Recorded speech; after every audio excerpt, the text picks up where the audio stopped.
पिता बैल की मौत। बैल चांद अपनी पत्नी चांदनी और अपने बच्चे मिनकू के साथ अपने मालिक राम जी के साथ रहता था। लेकिन चांद को थोड़े दिनों बाद फिर से इसी बात का डर सताने लगा था कि कहीं मालिक और उनकी पत्नी का मन फिर से ना बदल जाए। अच्छा दाम मिलने पर कहीं मुझे फिर से किसी और को ना बेच दें, क्योंकि चांद को अब इंसानों पर से भरोसा बिल्कुल नहीं रहा था। ए जी, क्या हुआ है? 2-3 दिन से देख रही हूँ, आप कुछ परेशान लग रहे हैं। ऐसी क्या बात है? आप ना चारा अच्छे से खा रहे हैं, ना पानी पी रहे हैं। मुझे नहीं बताएंगे तो फिर किसे बताएंगे? चांदनी, मैं सोच रहा था कि मैं तुम्हें और अपने बच्चे को लेकर यहाँ से आज रात को ही निकल जाऊं। क्यों जी, आपको फिर शक हो रहा है क्या मालिक पे कि वो हमें अलग कर देंगे? हाँ, क्योंकि भरोसा एक बार में ही टूट जाता है और बार बार भरोसा नहीं बनता। इस बार मैं अपने परिवार को लेकर कोई रिस्क नहीं लेना चाहता। और रात के अंधेरे में ही चांद अपने परिवार को लेकर वहां से बहुत दूर चला जाता है। मीलों दूर चलने के बाद चांद को एक सुंदर सी जगह नजर आई। अपने परिवार संग चांद ने वहीं अपना एक सुंदर सा घर बनाया और अपने परिवार के भरण पोषण के लिए रिक्शा चलाने का काम करने लगा। चांद खूब सारी मेहनत करने की सोच रहा था। अभी मुझे खूब सारी मेहनत करनी होगी, अपने परिवार की सारी जरूरतें पूरी करनी होंगी। कभी किसी चीज की कमी नहीं होने दूंगा अपनी चांदनी और बच्चे को। इसके लिए मुझे खूब सारी मेहनत करनी है। हाँ। फिर एक दिन चांदनी जब सुबह नहा के तैयार होने लगी तो वो देखती है कि उसकी बिंदी ही खत्म हो गई है। अरे ये क्या, मेरी तो बिंदी ही खत्म हो गई है। कोई बात नहीं, बिंदी नहीं लगाऊंगी तो कौन सी बदसूरत लगूंगी। वैसे भी मिनकू के बाबा कहते हैं मैं हार श्रृंगार करूं या ना करूं, मैं उतनी ही सुंदर लगती हूँ। और अभी हमारे पास इतने पैसे भी नहीं हैं कि हम फालतू की चीजों पे खर्च करें। तभी मिनकू माँ के पास आकर कहता है, हाँ बेटा, बोल, क्या हुआ? मैं अभी अभी पड़ोस के एक बच्चे के पास खिलौने देख के आया हूँ। माँ, मुझे भी खिलौना चाहिए। मेरे पास तो एक भी खिलौना नहीं है। बेटा देख, तेरे बाबा पूरी कोशिश कर रहे हैं ना हमें बेहतर जिंदगी देने की। अभी हमारे पास इतने पैसे नहीं है बेटा कि हम कुछ भी खरीद सके। जो कुछ भी था तुम्हारे बाबा ने रिक्शा खरीद लिया।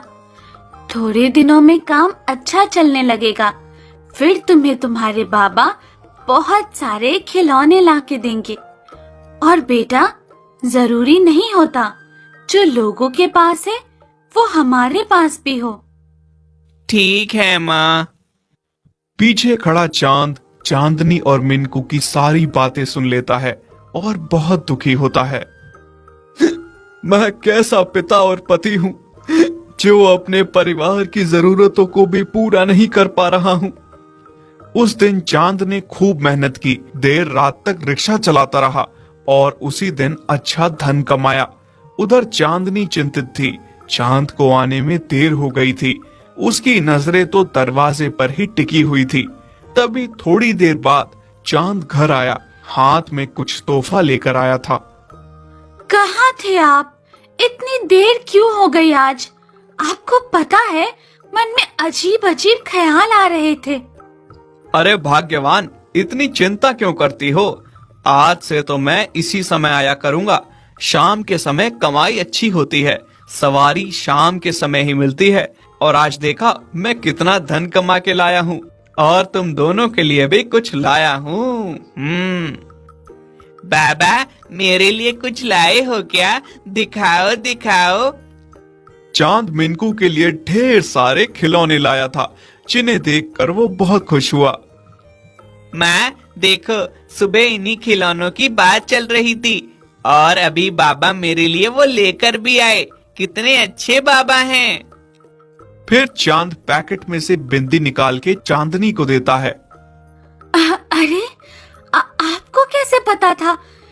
बिंदी खत्म हो गई है। मुझे सब पता रहता है भाग्यवान, और तुम बिंदी में बहुत सुंदर लगती हो। आप भी ना जी। वैसे क्या जरूरत थी इतना खर्चा करने की? ऐसे ही चांद का काम काज ठीक ही चल रहा था कि कुछ दिनों बाद रोजाना की तरह चांद अपने काम पे गया। चांद ने कुछ ही दिनों में अपने व्यवहार से लोगों का दिल जीत लिया था। सारी सवारियां उसी के रिक्शे में बैठना पसंद करती थी, पर कुछ बुरे लोगों को ये बात अच्छी नहीं लगती थी और आपस में बातें करते हुए वो कहते हैं, यार शंभू, इस चांद ने तो कुछ ही दिनों में अपना धंधा जमा लिया है।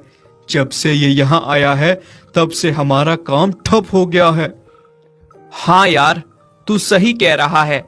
मुझे ऐसा लगने लगा है कहीं हमें थोड़े दिनों में रिक्शा बेचकर घर पे ना बैठना पड़े। पर करें भी तो क्या करें? बहुत कुछ कर सकते हैं हम। इसको मार के अपने रास्ते से हटा सकते हैं, पर तुम दोनों अगर मेरा साथ दो तो। यार, मैं तो तुम्हारे साथ हूँ, पर इस मुरारी से पूछ लो, मुझे इस पे भरोसा नहीं है। क्या मुरारी देगा हमारा साथ? और इसमें तो तेरा भी फायदा है। नहीं, मैं तुम्हारा साथ इसमें बिल्कुल भी नहीं देने वाला। भले ही मेरा काम न चले, पर मैं अपने स्वार्थ के लिए किसी की जान नहीं ले सकता। मैं तो तुम दोनों को भी मना कर रहा हूँ, ये सब मत करो, ये पाप है। अरे, मुझे इस पे पहले ही शक था। ये है ही डरपोक, किसी काम का नहीं है ये। शंभू, अब जो कुछ भी करना है हम दोनों को ही करना है, और वो भी आज रात को ही। चांद की उस दिन खूब कमाई हुई। बाजार से जाते समय उसने मिनकू की पसंद की मिठाई ली और चांदनी के लिए गजरा और गले के लिए हार लिया। रात काफी हो चुकी थी। चांद खुशी खुशी अपने रिक्शे से घर जा रहा था कि तभी दो रिक्शे वाले उसका पीछा कर रहे होते हैं। चांद के एक साइड हरी रिक्शा चला रहा होता है और दूसरी साइड शंभू। चांद देखता है कि ये दोनों उसका पीछा कर रहे हैं। अरे, ये शंभू और हरी भला मेरा पीछा क्यों कर रहे हैं? मैं रिक्शा रोक के इनसे पूछ लेता हूँ। चांद जैसे ही रिक्शा रोक के उनसे पूछने की कोशिश करता है, तभी दोनों उसकी रिक्शा को जोर से टक्कर मार के गहरे गड्ढे में गिरा देते हैं। चांद पूरी तरह से जख्मी हो जाता है, जिस वजह से धीरे धीरे वो दम तोड़ बैठता है। चांद ने जो चांदनी और मिनकू के लिए तोहफे लिए थे, वो सारा सामान वहीं बिखर कर रह जाता है। उधर दूसरी तरफ चांदनी चांद को लेकर बहुत चिंतित थी कि वो अभी तक घर नहीं आया। माँ, आप अभी तक सोई नहीं? क्या हुआ माँ? बाबा अभी तक आए क्यों नहीं? मैं तो सो गया था, मुझे पता ही नहीं चला। हाँ बेटा, देखना, आज तो तेरे बाबा को बहुत देर हो गई है, वो अभी तक घर नहीं आए। मुझे बहुत चिंता हो रही है। बेटा, तू घर पे रुक, मैं तेरे बाबा को देखने बाहर जा रही हूँ। माँ, मैं भी चलता हूँ आपके साथ। दोनों चांद को ढूंढने निकलते हैं। बहुत ढूंढने के बाद उनको चांद नहीं मिलता। दोनों बहुत परेशान होते हैं। तभी अचानक से मुरारी वहां से रिक्शा लेकर गुजरता है और वो चांदनी और उसके बेटे को देखकर रिक्शा रोक के उनसे पूछने लगता है, भाभी जी, मैं तो एक सवारी को रेलवे स्टेशन तक छोड़ने गया था, तभी लेट हो गया। लेकिन आप इतनी रात को छोटे बच्चे को लेकर कहाँ जा रहे हैं? क्या बताऊं भाई साहब, मिनकू के बाबा आज घर नहीं आए, तो उन्हीं को ढूंढ रहे हैं। क्या चांद घर नहीं आया? हे भगवान, कहीं उन दोनों ने चांद के साथ कुछ गलत तो नहीं कर दिया? भगवान, कोई अनर्थ ना हुआ हो। क्या कह रहे हैं आप? कुछ समझ में नहीं आ रहा, साफ साफ कहिए भाई साहब। कुछ नहीं भाभी, आप रिक्शे में बैठिए, साथ में ढूंढते हैं। सारे मिलकर चांद को ढूंढने लगे। थोड़ी देर बाद मुरारी को चांद का रिक्शा दिखा। पास जाकर देखा तो रिक्शे के साथ चांद की लाश पड़ी हुई थी। चांदनी के तो पैरों तले जमीन ही खिसक गई। दोनों माँ बेटे का रो रो कर बुरा हाल हो गया था। हे भगवान, आप हमें छोड़ के क्यों चले गए? हम तो दोनों आपके बिना कैसे रहेंगे? लाश को वो पीठ पर उठाकर घर ले आते हैं। अगले दिन मुरारी माँ बेटे के साथ चांद का अंतिम संस्कार करवाता है। भाभी जी, मैं आपसे कुछ कहना चाहता हूँ, और अगर ये बात पहले ही आपको बता दी होती, यह चांद को बता देता, तो शायद चांद आज जिंदा होता। मुझसे बहुत बड़ी गलती हो गई। ये आप क्या कह रहे हैं भाई साहब? मैं सही कह रहा हूँ भाभी। मुरारी शंभू और हरि की पूरी बात चांदनी को बताता है। जब चांदनी को ये बात पता चलती है तो वो कसम खाती है गुनहगारों को सजा दिलवाने की, और फिर कानून की मदद से शंभू और हरि को कड़ी से कड़ी सजा दिलवाती है। खुद को और अपने बच्चे को पालने के लिए वो पति की ही तरह